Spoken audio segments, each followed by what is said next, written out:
5वां सूत्र और ले लीजिए। इसके बाद सुंदरकांड की कुछ पंक्तियों पर, क्योंकि बोल तो सुंदरकांड से ही रहे। कल हमको कोई कह रहा था कि आप बहुत सी यहां वहां की बातों को भी संजो कर बोलते हो। तब हम उनको प्रार्थना कह रहे, कथा तो वही है, कौन बदल सकता कथा को? रावण मरना ही मरना है, समुद्र पार जाना ही, पर कुछ नया सीख कर जाओ। उसी कथा से कुछ नया सीख कर जाओ, और सीख करके नहीं, जीवन में उतार के जाओ। तो ये बहुत बड़ी बात नहीं है कि तुम कथा में आकर बैठे तो तुम्हारा भला हो जाएगा। माई बाप, ये बात हमारी तुम नोट कर लेना, वरना तुम जिंदगी भर पछताओगे प्रत्येक कथा सुनकर, और तुम्हारे हाथ में कुछ खाक हाथ नहीं लगेगा। ये बहुत महत्वपूर्ण नहीं हुआ कि तुम कथा में आकर बैठ गए या तुमने ईश्वर पर उपकार कर दिया। महत्वपूर्ण तो तब है जब कथा तुम्हारे अंदर बैठ जाए। तुम्हारे अंदर कथा बैठी या नहीं, यह प्रश्न बहुत महत्वपूर्ण है। तुमने जीवन बदला या नहीं बदला, यह प्रश्न बहुत महत्वपूर्ण है। मेरे प्रियजनों, हम अपने जीवन में कहते हैं अगर तुम्हें आनंद से लबालब भरना है तो परमानंद को सिर्फ समझना है, जानना भी नहीं, समझना है। समझ लोगे अपने आप मुस्कुराओगे, कुछ हाथ में ना भी रहे। भगवान कृष्ण मुस्कुराने का ही उपदेश देते। मुस्कुराओगे, क्या करोगे? मुस्कुराने का मतलब ये है, तुम्हें पता है जब सब हम हैं, प्रभु है, अब रोना किस बात का? बुरा मत मानना, तुम अपना किरदार चाहे रो करके गुजारो या हंसकर गुजारो, गुजारना तुमको पड़ेगा। किरदार तुम्हारा, चाहे रोकर गुजारो या मुस्कुराकर गुजारो, क्योंकि अभिनय नाटक करने तुम आए हो तो नाटक तुम्हें करना पड़ेगा।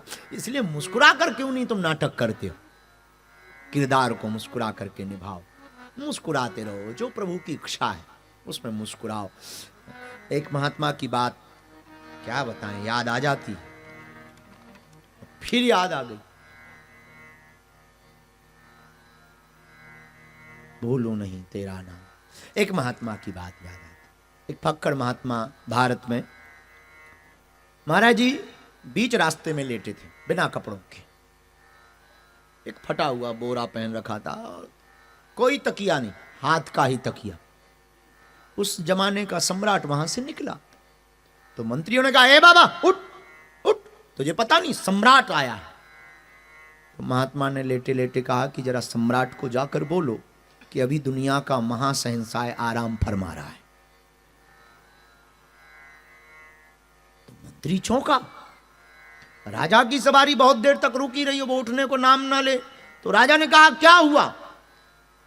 तो मंत्री ने कहा, सरकार क्षमा करो, कोई पागल आदमी है, पर वो कह रहा है कि अभी राजा को बोलो, अपने सम्राट को बोलो कि दुनिया का महाशहंशाह आराम फरमा रहा है। तो राजा ने सोचा कि शहंशाह तो मैं बनने वाला हूं, ये नया कौन पैदा हो गया, जरा देखूं तो। राजा गया, राजा ने पूछा, ए कौन है? महात्मा ने भी लाल आंखें, बड़ी आंखें, महात्मा तो मस्ती रहते हैं, तू बता तू कौन है? राजा बोले, मुझे नहीं जानते, मैं सम्राट हूं। तो महात्मा भी बोले, मुझे नहीं जानते, मैं शहंशाह हूं। और राजा बोले, दिख तो नहीं रहे। महात्मा बोले, तुम भी सम्राट दिख नहीं रहे, जैसे मैं हूं वैसा तू है, दो आंख, नाक, मुंह, कान वैसे ही तेरे हैं, पूंछ पूंछ लगी हो तो बता। सम्राट बोला, चुप रहो। महात्मा बोले, तुम भी चुप रहो। पर महात्मा ने बोले, चलो छोड़ो, एक बात बताओ, कहां जा रहे हो? सम्राट बोला, अमुक युद्ध देश के ऊपर, सामने जो युद्ध देश है उस पर युद्ध की चढ़ाई करने जा रहे हैं, लड़ने जा रहे हैं। तो महात्मा ने कहा, फिर क्या करोगे? बोले, उसको जीतेंगे। राजा ने कहा। तो महात्मा ने कहा, फिर क्या करोगे? राजा बोला, उसको अगर हमने जीत लिया तो तुम्हें खबर होनी चाहिए कि मैं विश्व विजेता बन जाऊंगा। तो महात्मा ने कहा, फिर क्या करोगे? बोले, फिर क्या करेंगे, मैं राज्य करूंगा पूरे विश्व पर, मैं शहंशाह बन जाऊंगा। महात्मा ने कहा, फिर क्या करोगे? बोले, फिर मेरे नाम का डंका बाजेगा। महात्मा ने कहा, फिर क्या करोगे? आराम से सोऊंगा। महात्मा ने एक जोर का चांटा झड़ा, ठटरी के बरे न कटा। तू दुनिया को जीतने के बाद आराम से सोएगा या नहीं सोएगा ये कोई गारंटी नहीं है। मैं बिना जीते आराम से सो रहा हूं, बता तू शहंशाह है या मैं शहंशाह है? तुम्हें साधन प्राप्त हो तो जरूरी नहीं तुम्हें सुख मिले, पर अगर तुम्हें साधना प्राप्त हो जाएगी तो गारंटी है तुम्हें सुख प्राप्त होगा। साधन पाने वाले अक्सर माई बाप रोए हैं, पर साधना पाने वाला हमेशा मुस्कुराया है। पर तुम्हारी सठता कि तुम साधनों के पीछे भागते, इसका मतलब यह नहीं है कि तुम जीने का अभिप्राय छोड़ दो। भागो पर जागो, भागो पर जागो। यहां के इस रामकृष्ण मंदिर के प्रेसिडेंट हमारे अजय जी, एक चीज हमने इनकी बहुत अच्छी कैच की। हम तो पहली बार मिले हैं और कोई महिमा मंडन नहीं, पर हमने एक बात इनको, ये किसी भी विषय को लेकर के गंभीर है, हमको लेकर के तो है, किसी भी विषय को लेकर के गंभीर है। तो अभी हम जब आ रहे थे तो आपने कहा, हम कल आए थे तो थके थे, तो हमने गाड़ी में इनको बोला कि हमको जाते ही चाय पीना है, फिर कथा में बैठना है। तो यहाँ आए, जल्दी थी, बहुत जल्दी हमें मंच पे बैठना था, थोड़ा चाय कम पी पाए। तो हम वॉच कर रहे थे, हम जैसे ही गाड़ी से उतरे तो सबसे पहले इन्होंने बोला, गुरुजी चाय रेडी है।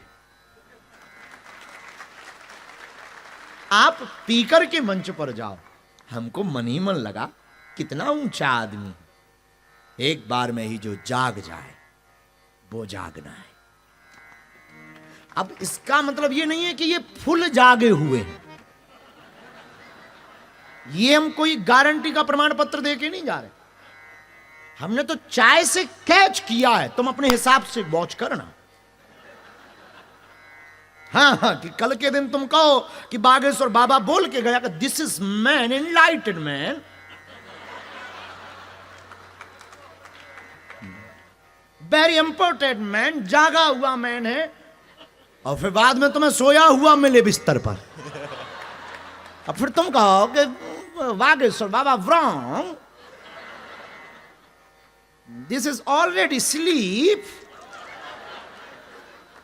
तो आफत हो जाएगी।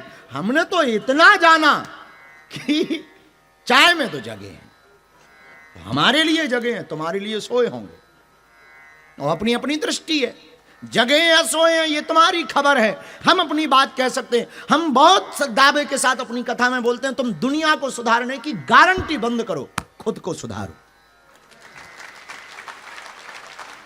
ये तुम गारंटी बंद करो। तुम बच्चे को सुधारना चाहते, पुत्री को सुधारना चाहते, पत्नी को सुधारना चाहते, बुरा मत मानना माय डियर, मेरे पागलों। हमारे पास बच्चियां आती हैं तो वो कहती मुझे पति राम जैसा चाहिए, पर खुद सीता नहीं बनना चाहती।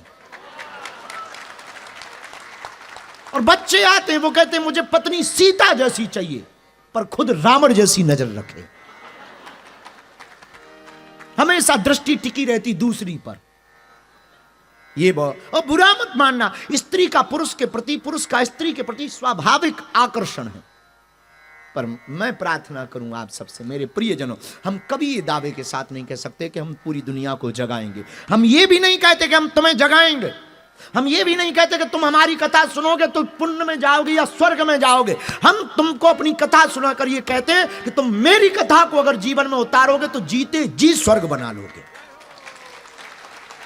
मरने के बाद स्वर्ग में गए कि नरक में गए, कौन सी मीडिया है जो तुम्हारा वीडियो फुटेज बना के भेजे?